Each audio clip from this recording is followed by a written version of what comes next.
김광태 목사의 주님의 비전을 품고 주님과 동행하며.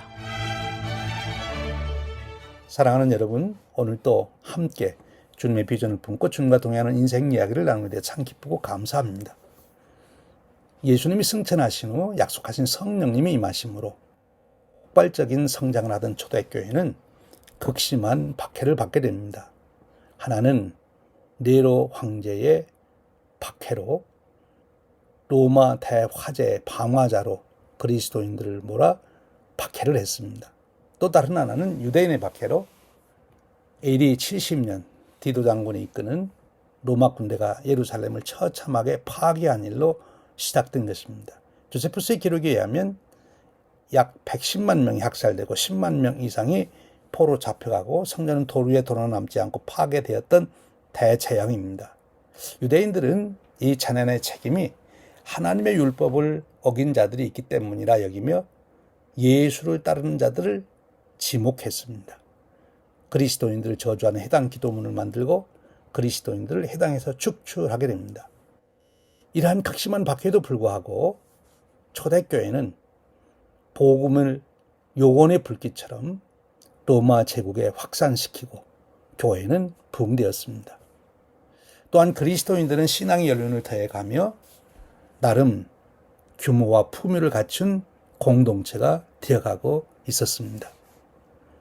그러나 누가는 이러한 교회 안에 암적인 문제가 자라고 있는 것을 놀라운 통찰력으로 발견하게 됩니다.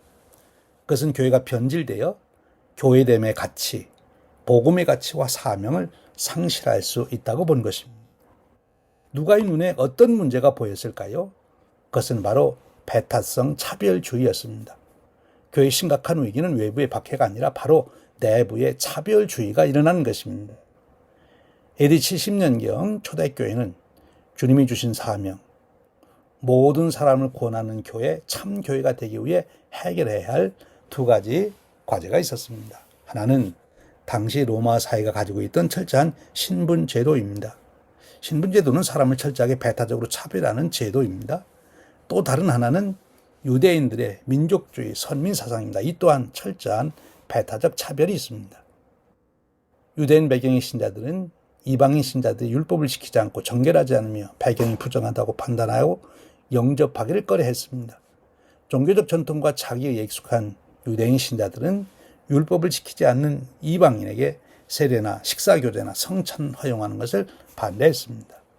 이제 AD 70년경 초대교회는 세계 전 인류를 구원하는 교회가 될 것인가, 아니면 한낱 유대교의 한 분파로 전락할 것인가를 결정하는 운명의 기로에 서게 된 것입니다. 바로 이때 누가가 이 위기에 대한 정확한 진단과 처방을 주고 있습니다. 아주 기막힌 예수님의 이야기를 통해서 이 문제의 본질과 해결을 전해준 것입니다. 그것이 누가복음 15장 말씀입니다. 1절 2절입니다. 모든 세례와 죄인들이 말씀을 들으러 가까이 나오니 바리새인과 서기관들이 수군거려 이르되 이 사람이 죄인을 영접하고 음식을 같이 먹는다 하더라. 예수님이 세리와 죄인을 영접하여 식사를 하였다는 것입니다. 당시 문화에서 식사는 친밀감과 사귐의 상징이었기 때문에 예수님이 죄인들과 식사한다는 것은 그들을 환영하고 수용하는 행위로 여겨졌습니다. 율법을 엄격하게 지키고 자신들의 경건함에 자부심을 가지고 있던 바리새인들, 율법 교사로서 율법 해석과 정통신학의 수호자로 자타가 인정하는 서기관들이 이를 놓고 심각하게 비난합니다. 이때 예수님이 유명한 탕자의 비유로 그 답변을 해주십니다. 이 비유가 바로 초대교회에 주신 해답이요 처방전입니다. 이 비유의 초점은 집안에 있는 큰 아들입니다.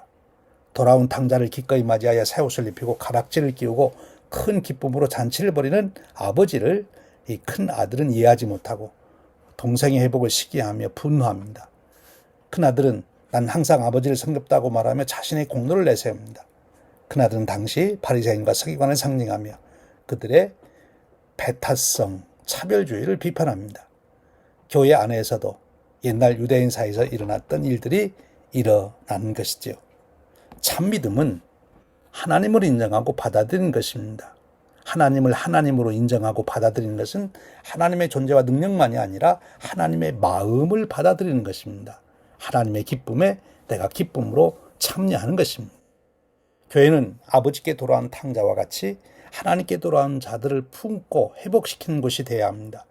하나님께 회개하고 돌아온 사람들을 그들의 신분, 과거의 삶을 문제 삼지 않고 한 식탁에 받아주는 것입니다. 이런 교회가 생명의 공동체입니다.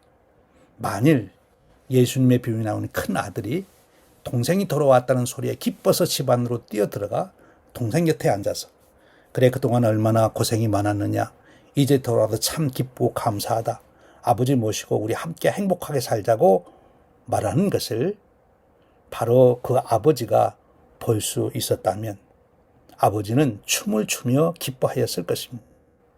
하나님 아버지는 오늘도 교회 안에서 이런 큰 아들을 찾고 계십니다. 하나님이 저와 여러분을 보시고 춤을 추며 좋아하실 수 있으면 참 좋겠습니다. 지금까지 시카고 한인 제일감리교회를 담임하시는 김광태 목사의 주님의 비전을 품고 주님과 동행하며였습니다.